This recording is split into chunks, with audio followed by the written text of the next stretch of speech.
For millions of student loan borrowers, one government program kept monthly payments low, sometimes even at zero. It was called SAVE, the Saving on a Valuable Education Plan. Then a federal appeals court struck it down. The program is gone, and the bill is about to change. For Black men with student loans, this is not just a policy headline. It is personal. SAVE gave the most help to borrowers with high debt and low incomes, and Black borrowers were more likely to fit that profile. Now the safety net is gone and the pressure is up.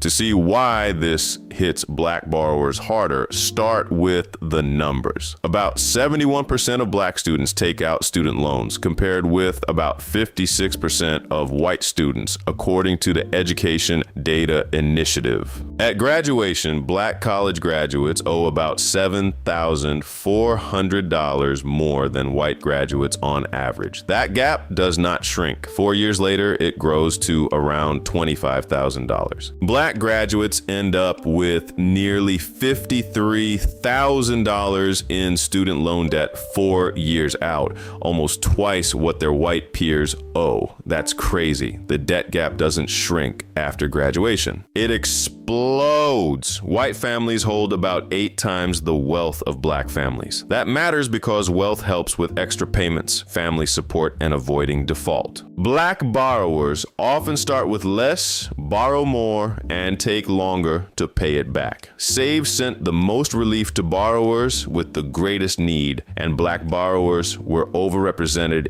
in that group. When SAVE ended, that relief disappeared. Let's talk about buying a house. For many Black men in their late 20s and early 30s, that is the next big goal, and student loans can get in the way. When you apply for a mortgage, lenders look at your debt to income ratio, or DTI. That is the share of your monthly income that goes to debt. Many lenders want your total monthly debt payments, including the mortgage, below about 43% of gross income. Here's the problem. When SAVE was active, some borrowers paid as little as $0 or just a few dollars a month. That kept DTI lower. But if the payment jumps to $400 or $500 under a standard plan, the same borrower may suddenly look too risky. Same income, same house. Different answer from the lender. Check this out. Even if you have never missed a payment, a higher required monthly payment can block a mortgage. For Black men building wealth from a smaller base, that delay matters. Buying later means building equity later. Every year you wait is another year of rent with nothing to show for it. Before you apply, get the exact student loan payment a lender will use. If you are in forbearance or a pause, some lenders may estimate 1% of your balance per month. That estimate alone can sink the application. Know the number, know your DTI, and run the math first. Hey, it's CJ, the creator of this channel. I'm a terrible marketer, but a great developer, so I'll let my product talk. I monetized this channel just 2 months after starting it with a software I built called topic2video.com. It turns any topic or idea into a fully automated YouTube video in an hour or less. Try it for free at topic2video.com. Back to the video. With SAVE gone, a lot of borrowers are wondering whether they should consolidate their loans. Consolidation means combining multiple federal student loans into one new loan with a single monthly payment.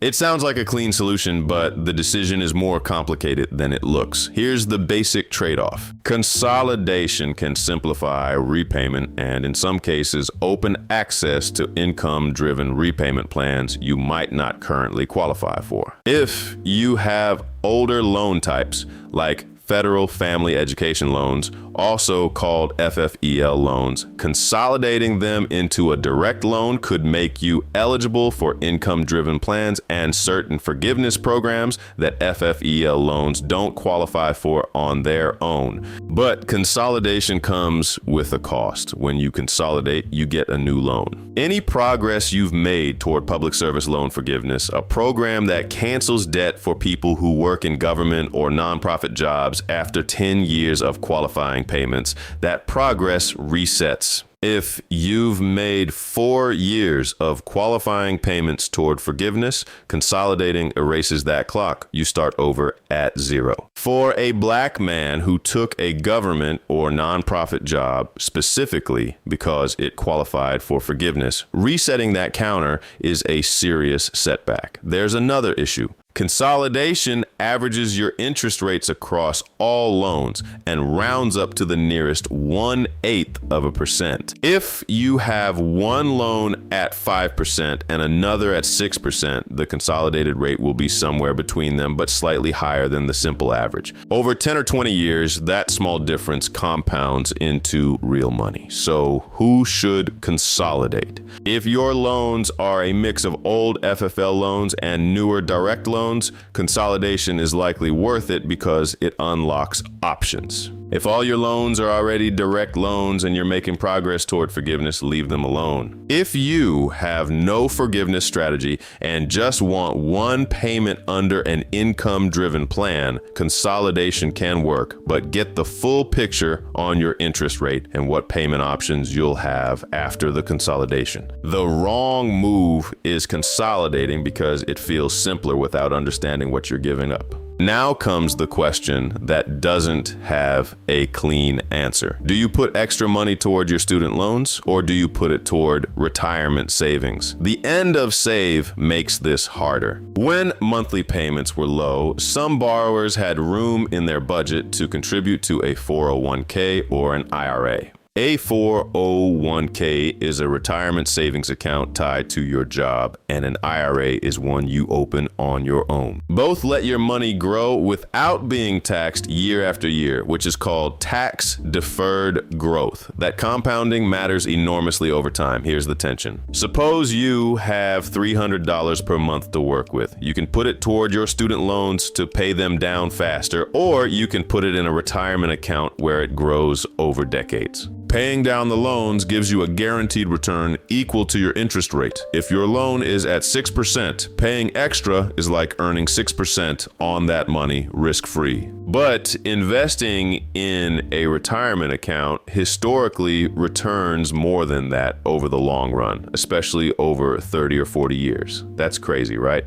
Paying off debt is actually a form of investing. You're just choosing which return to chase. But here's where black men face a specific pressure point. Because black borrowers carry higher balances and have fewer family assets to fall back on, falling behind on loan payments carries a steeper cost. A missed payment damages credit. Damaged credit raises the cost of everything: car loans, mortgages, even some rental applications. The financial margin is thinner to begin with, so protecting that margin matters more. The practical answer for most borrowers is not to choose one completely over the other. If your employer offers a 401k match, meaning they put in money to match what you contribute, put in at least enough to get the full match. That's free money. Walking away from it to pay down loans faster is almost never the right move. Beyond that, the balance depends on your interest rate, your loan balance, your income stability, and how far away retirement is. What saves and changes is the budget. If your monthly payment is jumping from $100 to $400,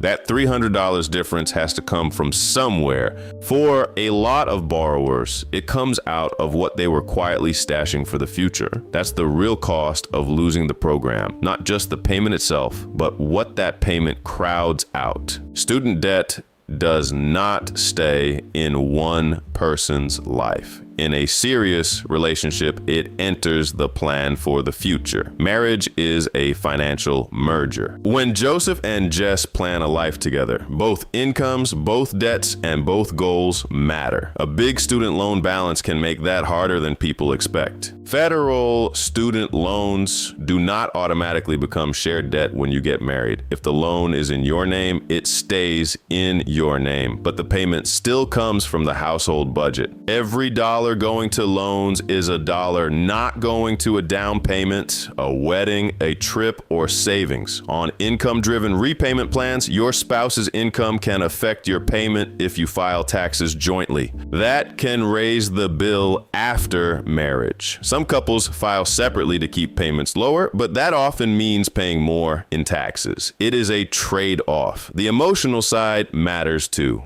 Debt can create stress when one partner feels burdened by something they did not take on. It can slow down home buying, having children, or changing careers. For Black men facing a wealth gap and slower repayment, that pressure is even bigger. The best move is to talk early. Know the balance, the timeline, and the real monthly payment, and bring those numbers into the relationship before they become a surprise. A partner who knows the full picture can plan with you. One who finds out later may feel blindsided. The end of SAVE is not just a policy change. It's a financial inflection point, the kind of moment where the decisions you make in the next few months shape what the next few years look like. For Black men with student loans, the exposure is real and documented. Higher starting balances, slower repayment, fewer family assets to absorb financial shocks, and a debt gap that triples in just 4 years